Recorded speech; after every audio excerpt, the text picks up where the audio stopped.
So in this tutorial, we are going to look at Python API for ChatGPT. In particular, we are going to look at Chat Completion API. There are many other models, but this is what we are going to focus on. So first we'll look at the setup in terms of how to get an API and placing the code, and look at references, some useful examples and links where you can get additional help. And then look at chat completion. In particular, we are going to understand what roles are and then what messages are and other parameters that can be used. Finally, we will look into some applications, a simple Python helper application, and then a chatbot with some instantiations of Python tutor, SQL tutor, summarizer, study notes, and so on. Finally, we will end this tutorial with looking at how we can compute the number of tokens, because the pricing is about 0.2 cents per 1,000 tokens. So it's very cheap, but there is a code that you can use to compute the number of tokens, and we will end with this particular code. So first, let's understand how to set up a API. So you need to go into OpenAI site and a developer tab, where once you enter, you'll see openai.com, and you try to authenticate yourself and you log in into it. So once you log in into it, you will see something like this, where you can look at your API keys, and if you click on create new secret key, or if you already have, then use it, otherwise you click on create new API key, and you will see something like that API key generated here. So you copy this one and paste in a secure place and use it in the code.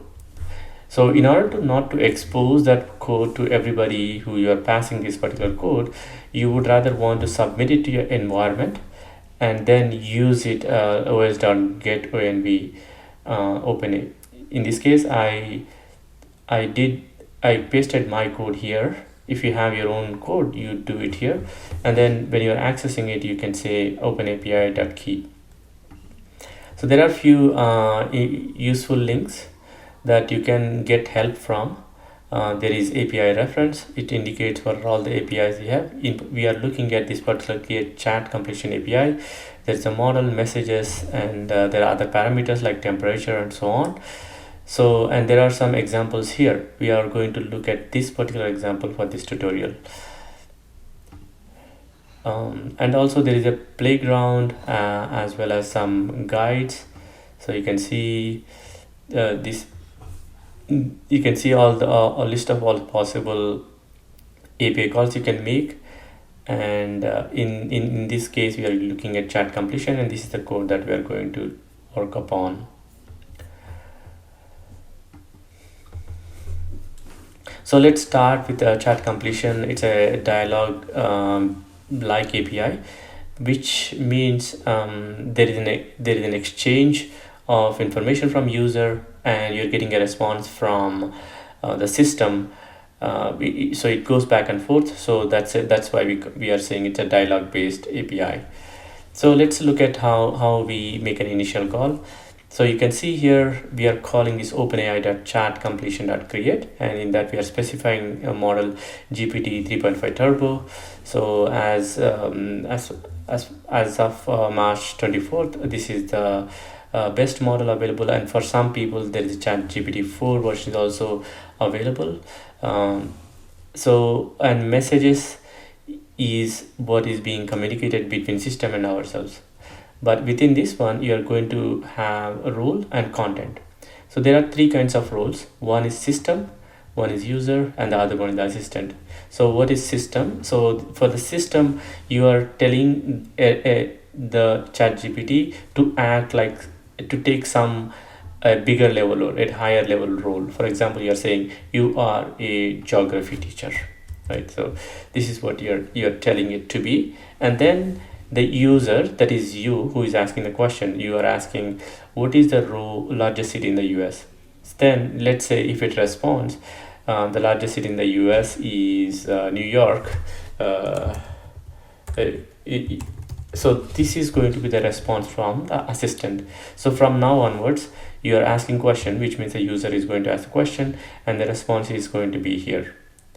So We will clearly understand how we are going to use this in the call, but let's look at what this call will give us. So it's a JSON output, or you can think of it as a dictionary, but what we are interested in is this particular result, right? So you ask the system this question and you got this answer. So the role is the assistant gave this particular answer. So we can grab this information by essentially calling response.choices.0.message. So let's write a function call, so that we don't have to write this way each time. Rather, we can simply call by giving a user text and system role. So system role is here, user text is here, and we are getting the response from the API call with this message. So let's look at what happens when we ask ChatGPT about what is the largest city in the US, and you're saying you are a geography teacher. So you can see it gives the response: the largest city in the United States is New York City, with an estimated population of 8.3 million. This is a lot of text, but if you want the ChatGPT to be more precise, you can say you are a geography teacher who gives concise answers. Now you can see the result changed from a large text like this to a smaller text. The large city in the US is New York City. So this way of specifying what you want is known as prompt engineering. You're being you can modify in many ways to give it exactly what you want.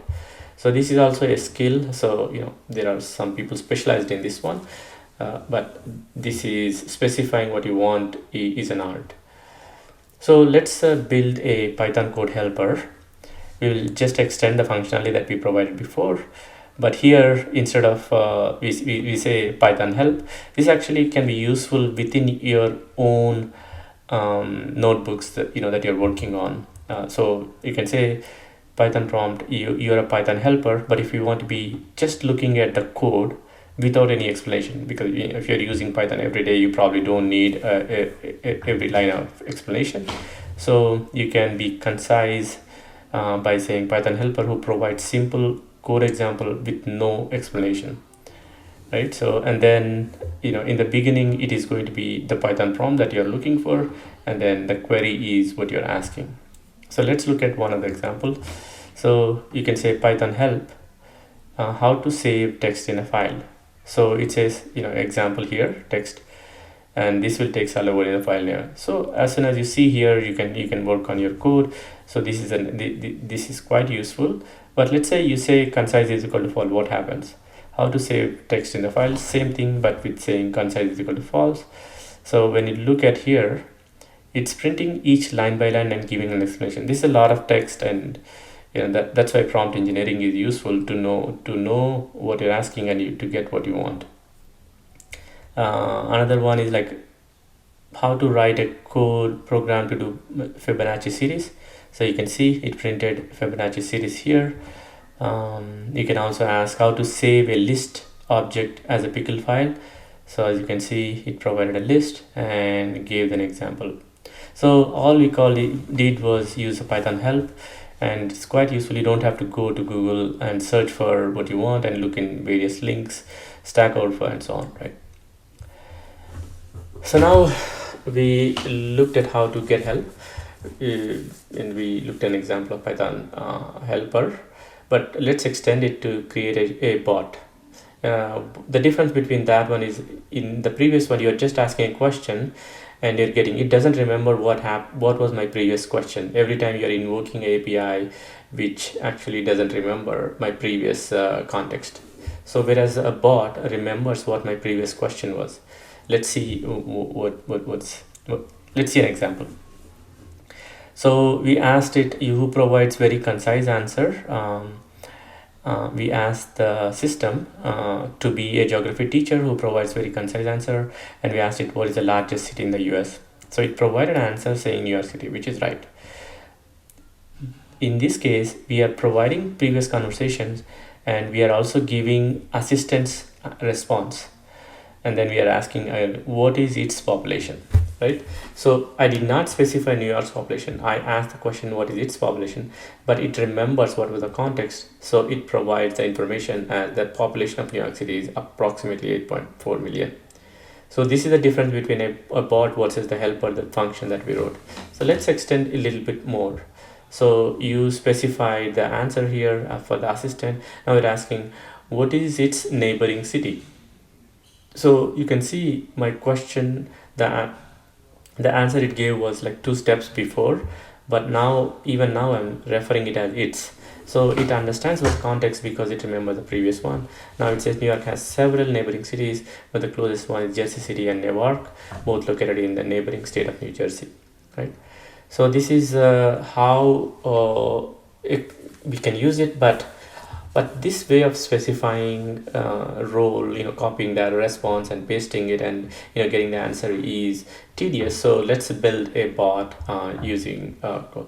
So I'm saying I'm building something called my tutor bot, where I am specifying a system prompt in the definition, in its definition, and we are giving a role and the system prompt. So we are saying what kind of a tutor it should be in the constructor itself, and then we are defining a chat function where it appends the subsequent messages to these messages. Whatever we are chatting with the bot, all of them will be appended here. Let's look at how we do it. So we are asking, so we, in order to quit this particular module, we are saying that type quit to exit. So this particular chat will exit when you say quit.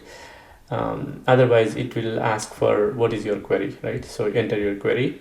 So in this case you are saying your question, and I'm making a counter here, and it's asking. So this is where you're getting your question, and I'm pasting here. So this is just for printing purposes, but then you're appending this particular role as user. This is your user's question, and then the content, right? And then you're getting a response by calling ChatGPT, giving the model and also the self.messages. So, and you can get the bot response by using the same code that we used before, which is response choices 0 and so on. This is the bot response. So I'm printing here question counter and then the bot response. So if you want to get the history of all the questions, then you can actually print it this way.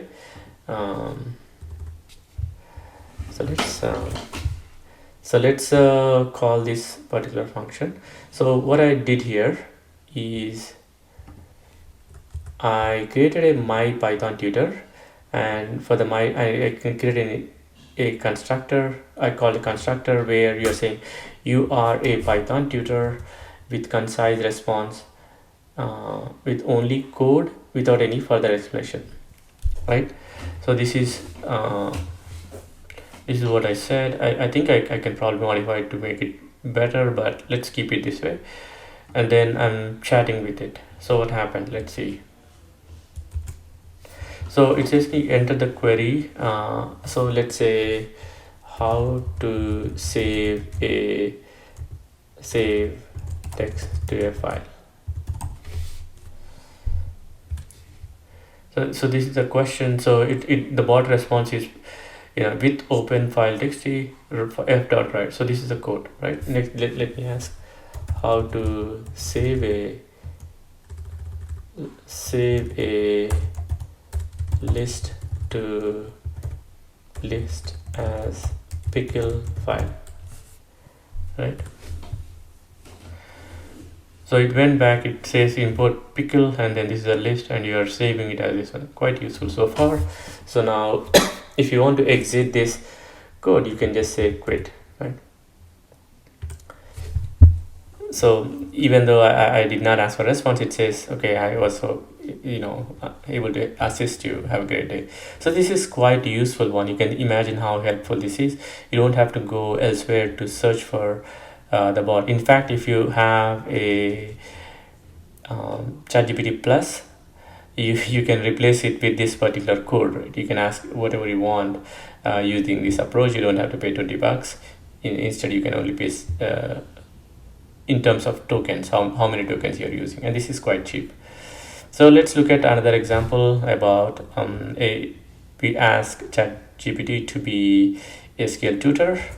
So here we ask, how to do left join of table A and table B. So it would select star from table A, left join table B on common columns. So this is quite useful to understand. You can even ask for a complicated query, but let's move on to the next one. So my summarizer, this is you're a concise summary assistant with a concise I can say, okay, you're a concise summary assistant, right? So this one, I went to Hawaii wiki page. I copied all of these text and then I pasted into this chat. And this is what I pasted, and you can see the response is it summarized this whole text into useful text. Hawaii is a state located in Western world and the only state in archipelago and so on, right? So this is a concise summary, which is pretty nice. But let's try. But if you are a student who want to take in terms of notes, you can do the same thing, but you can ask it to be more precise. You can say you're a study notes assistant and take about 3 salient points, right? So this is the rule of it, and you just say chat, and you can see I pasted the same text and it came up with this summary. So there are 3 points.